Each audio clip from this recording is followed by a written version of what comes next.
जय हिंद साथियों। स्वागत है आप सभी का आपके अपने यूट्यूब चैनल अभ्यास गंगा में। आज के क्लास में हम हिंदी के 50 ऐसे प्रश्नों को देखेंगे जो हिंदी की सभी प्रतियोगी परीक्षाओं के लिए महत्वपूर्ण हैं। तो चलिए क्लास को शुरू करते हैं। पहला क्वेश्चन है, नई कविता पत्रिका का प्रकाशन कहाँ से आरंभ हुआ था? इम्पोर्टेंट क्वेश्चन, नई कविता पत्रिका का प्रकाशन कहाँ से आरंभ हुआ था? राइट आंसर है ऑप्शन ए, इलाहाबाद। नई कविता पत्रिका का प्रकाशन कहाँ से आरंभ हुआ था? तो इलाहाबाद यानी प्रयागराज से। और नई कविता पत्रिका के संपादक जगदीश गुप्त थे। आपको याद रखना है। अगला क्वेश्चन, कर्म के आधार पर क्रिया के दो भेद हैं। इंपॉर्टेंट क्वेश्चन, कर्म के आधार पर क्रिया के दो भेद इनमें से कौन कौन से हैं? राइट आंसर है ऑप्शन डी, अकर्मक क्रिया और सकर्मक क्रिया। कर्म के आधार पर क्रिया के दो भेद इनमें से कौन कौन से हैं? तो है अकर्मक क्रिया और सकर्मक क्रिया। अगला क्वेश्चन, आधे अधूरे नाटक के रचनाकार हैं। अमृतलाल नागर, मन्नू भंडारी, मोहन राकेश या फिर निर्मल वर्मा। राइट आंसर है ऑप्शन सी, मोहन राकेश। आधे अधूरे, आषाढ़ का एक दिन, लहरों के राजहंस इत्यादि प्रमुख नाटक किसके हैं? तो मोहन राकेश के। अगला क्वेश्चन, निम्न में से कौन सी बोली पूर्वी हिंदी के अंतर्गत नहीं आती है? Important question. हमारा ऑप्शन है अवधी, मगही, छत्तीसगढ़ी या फिर बघेली। राइट आंसर है ऑप्शन बी, मगही। इनमें से कौन सी बोली पूर्वी हिंदी के अंतर्गत नहीं आती है? तो है मगही। मगही का संबंध बिहारी हिंदी से है और बिहारी हिंदी के अंतर्गत कुल 3 बोलियां आती हैं, मगही, मैथिली और भोजपुरी। अगला क्वेश्चन, उल्लू सीधा करना मुहावरे का अर्थ क्या होगा? उल्लू सीधा करना मुहावरे का सही अर्थ इनमें से क्या होगा? राइट आंसर है ऑप्शन डी, स्वार्थ सिद्ध करना। उल्लू सीधा करना मुहावरे का सही अर्थ इनमें से क्या है? तो है ऑप्शन डी, स्वार्थ सिद्ध करना। अगला क्वेश्चन, आनंद का दामनी का प्रकाशन कहाँ से होता था? Important question. हमारा ऑप्शन है बनारस, मिर्जापुर, इलाहाबाद या फिर लखनऊ। राइट आंसर है ऑप्शन बी, मिर्जापुर। आनंद का दामनी पत्रिका का प्रकाशन कहाँ से होता था? तो मिर्जापुर से। और आनंद का दामनी पत्रिका के संपादक बद्री नारायण चौधरी प्रेमघन थे। कौन थे? प्रेमघन। अगला क्वेश्चन, कन्नड़ का संबंध किस भाषा परिवार से है? हमारा ऑप्शन है द्रविड़ भाषा परिवार, आर्य भाषा परिवार, देव भाषा परिवार या फिर भारोपी भाषा परिवार। राइट आंसर है ऑप्शन ए, द्रविड़ भाषा परिवार। कन्नड़ का संबंध इनमें से किस भाषा परिवार से है? तो द्रविड़ भाषा परिवार से। अगला क्वेश्चन, सारंग निम्नलिखित में से किसका पर्यायवाची शब्द है? हमारा ऑप्शन है सितार, हंस, गधा या फिर हिरण। राइट आंसर है ऑप्शन डी, हिरण। सारंग इनमें से किसका पर्यायवाची शब्द है? तो हिरण का। अगला क्वेश्चन, भारतीय संविधान में हिंदी भाषा को मान्यता कब प्रदान की गई थी? Important question. भारतीय संविधान में हिंदी भाषा को मान्यता कब प्रदान की गई थी? राइट आंसर है ऑप्शन सी, 14 सितंबर 1949। भारतीय संविधान में हिंदी भाषा को मान्यता कब प्रदान की गई थी? तो 14 सितंबर 1949 को। अगला क्वेश्चन, सूर्योदय में कौन सी संधि है? Important question. सूर्योदय में कौन सी संधि है? राइट आंसर है ऑप्शन ए, गुण संधि। सूर्योदय में कौन सी संधि है? तो गुण संधि। इसका संधि विच्छेद सूर्य प्लस उदय होगा। क्या हो जाएगा? सूर्य प्लस उदय। अगला क्वेश्चन, ब्रजभाषा का विकास किस अपभ्रंश से हुआ है? हमारा ऑप्शन है सौरसेनी, पैसाची, मागधी या फिर अर्धमागधी। राइट आंसर है ऑप्शन ए, सौरसेनी। ब्रजभाषा का विकास इनमें से किस अपभ्रंश से हुआ है? तो शौरसेनी अपभ्रंश से। अगला क्वेश्चन, सा का उच्चारण स्थान है।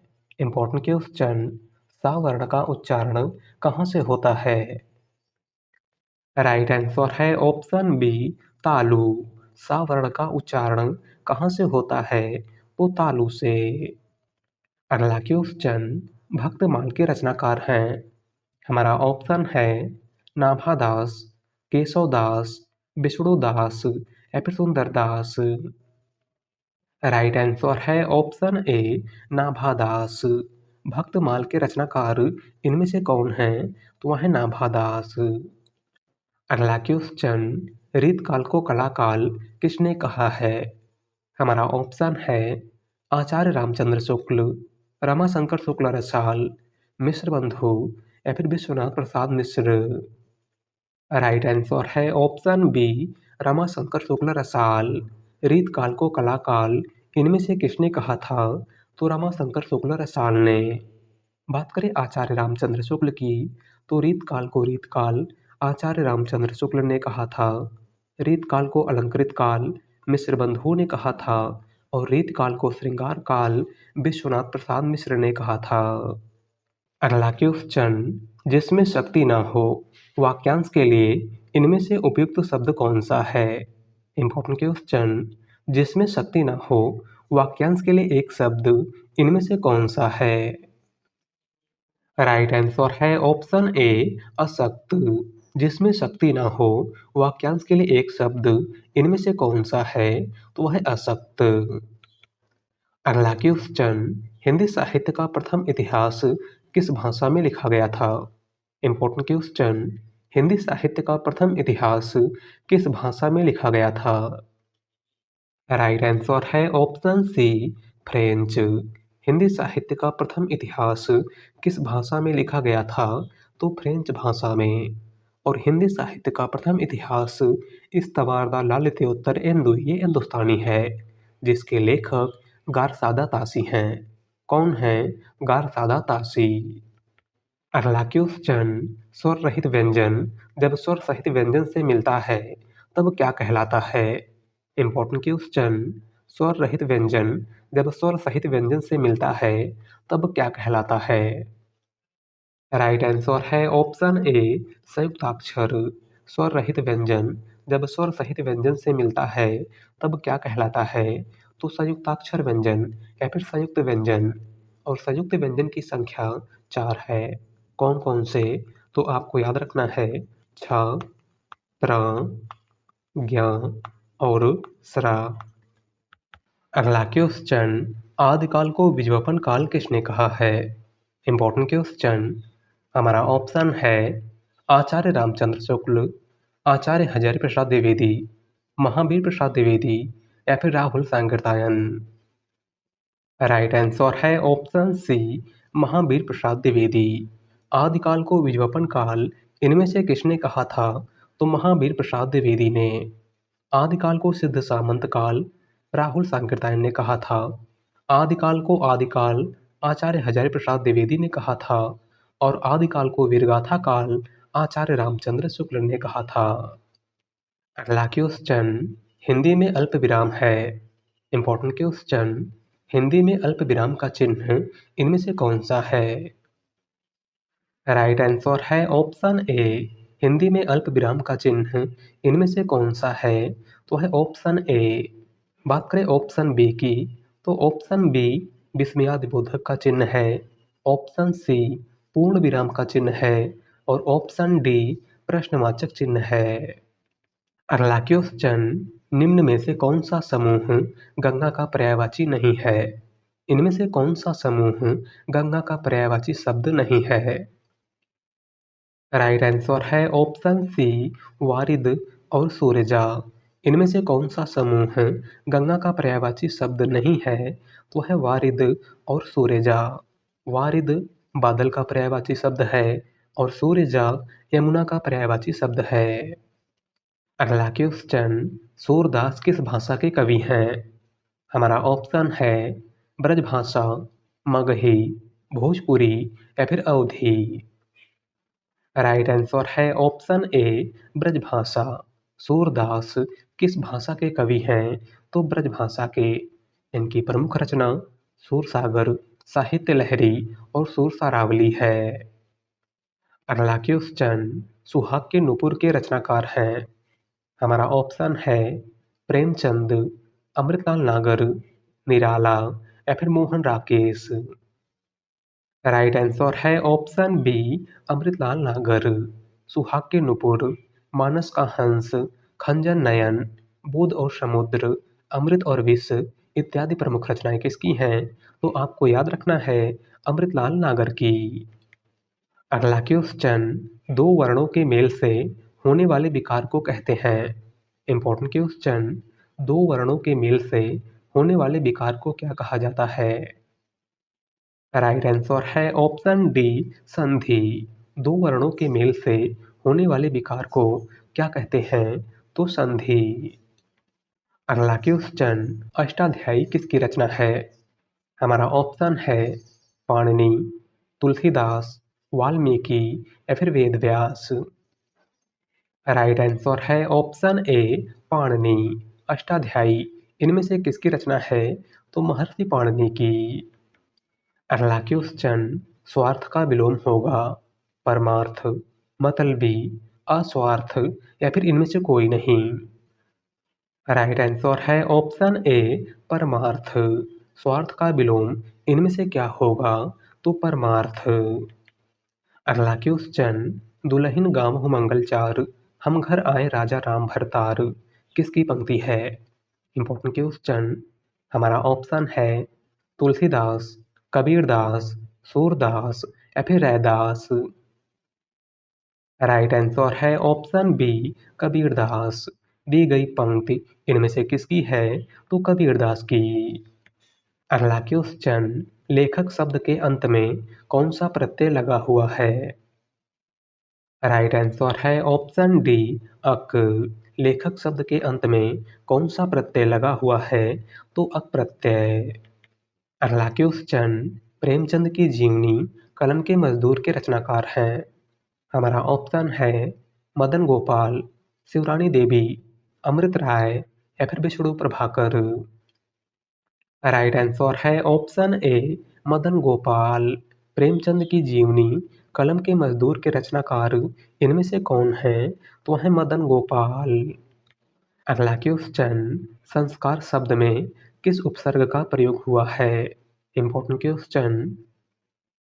राइट आंसर है ऑप्शन ए सम उपसर्ग। संस्कार शब्द में किस उपसर्ग का प्रयोग हुआ है? तो सम उपसर्ग का। अगला क्वेश्चन, सुमित्रानंदन पंत को किस रचना के लिए ज्ञानपीठ पुरस्कार मिला था? Important question. हमारा ऑप्शन है कला और बूढ़ा चांद, चिदम्बरा, पल्लव या फिर ग्राम्या। राइट आंसर है ऑप्शन बी चिदम्बरा। सुमित्रानंदन पंत को इनमें से किस रचना के लिए ज्ञानपीठ पुरस्कार प्रदान किया गया था? तो चिदम्बरा के लिए। और कब प्रदान किया गया था? तो 1968 ईस्वी में। बात करें कला और बूढ़ा चांद की, तो कला और बूढ़ा चांद के लिए सुमित्रानंदन पंत को 1960 ईस्वी में साहित्य अकादमी पुरस्कार प्रदान किया गया था। अगला क्वेश्चन, नागरी प्रचारणी सभा की स्थापना किस युग में हुई थी? Important question. नागरी प्रचारणी सभा की स्थापना इनमें से किस युग में हुई थी? राइट आंसर है ऑप्शन ए भारतेंदु युग। नागरी प्रचारणी सभा की स्थापना इनमें से किस युग में हुई थी? तो भारतेंदु युग में। भारतेंदु युग का समय 1857 ईस्वी से 1900 ईस्वी तक माना गया है। कब से कब तक माना गया है? 1857 ईस्वी से 1900 ईस्वी तक। और नागरी प्रचारणी सभा की स्थापना 16 जुलाई 1893 ईस्वी को हुई थी। और नागरी प्रचारणी सभा की स्थापना क्वींस कॉलेज वाराणसी के 3 छात्र बाबू श्याम सुंदर दास, पंडित रामनारायण मिश्र और ठाकुर शिव कुमार सिंह ने की थी। अगला क्वेश्चन, जिस शब्द के सार्थक खंड हो सके उन्हें क्या कहते हैं? Important question. राइट आंसर है ऑप्शन बी यौगिक शब्द। जिस शब्द के सार्थक खंड हो सके उन्हें क्या कहा जाता है? तो यौगिक शब्द। जैसे हिमालय, पुस्तकालय, देवालय इत्यादि। अगला क्वेश्चन, मिलन का मत नाम लो, मैं विरह में चीर हूँ।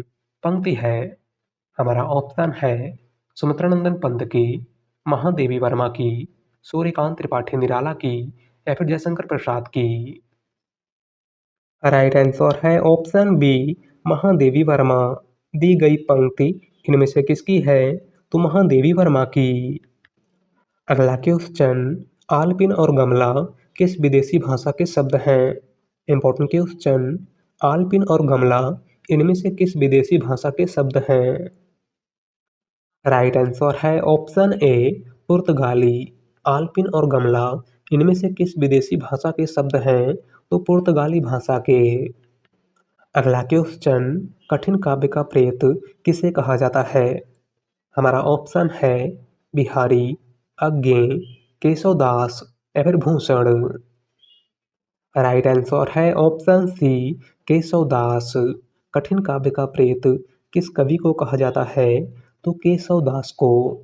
और केशवदास को कठिन काव्य का प्रेत आचार्य रामचंद्र शुक्ल ने कहा था, आपको याद रखना है। अगला क्वेश्चन, हिंदी वर्णमाला में व्यंजनों की संख्या है 32, 34, 36 या फिर 33। राइट आंसर है ऑप्शन डी, 33।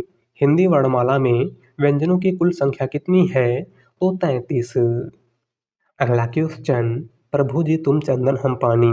पंक्ति है, इंपॉर्टेंट क्वेश्चन, दी गई पंक्ति इनमें से किसकी है? राइट आंसर है ऑप्शन सी, रैदास। दी गई पंक्ति इनमें से किसकी है? तो रैदास की। अगला क्वेश्चन, निम्न में से पार्श्विक व्यंजन कौन सा है? इंपॉर्टेंट क्वेश्चन, पार्श्विक व्यंजन इनमें से कौन सा है? राइट आंसर है ऑप्शन सी, ला। पार्श्विक व्यंजन इनमें से कौन सा है? तो वह है ला। और ला का उच्चारण दंत से होता है, आपको याद रखना है। अगला क्वेश्चन, महावीर प्रसाद द्विवेदी किस पत्रिका के संपादक थे? हमारा ऑप्शन है सरस्वती, आनंद कादामनी, हिंदी प्रदीप या फिर ब्राह्मण। राइट आंसर है ऑप्शन ए, सरस्वती। महावीर प्रसाद द्विवेदी इनमें से किस पत्रिका के संपादक थे? तो सरस्वती पत्रिका के। बात करें आनंद कादामनी की, तो आनंद कादामनी पत्रिका के संपादक बद्री नारायण चौधरी प्रेमघन थे। हिंदी प्रदीप पत्रिका के संपादक बालकृष्ण भट्ट थे और ब्राह्मण पत्रिका के संपादक प्रताप नारायण मिश्र थे। अगला क्वेश्चन, हिंदी वर्णमाला में संयुक्त स्वर कौन से हैं? Important question. राइट आंसर है ऑप्शन सी, अ और औ। हिंदी वर्णमाला में संयुक्त स्वर कौन से हैं? तो वह अ और औ। हिंदी वर्णमाला में संयुक्त स्वरों की संख्या 4 होती है। कौन कौन से?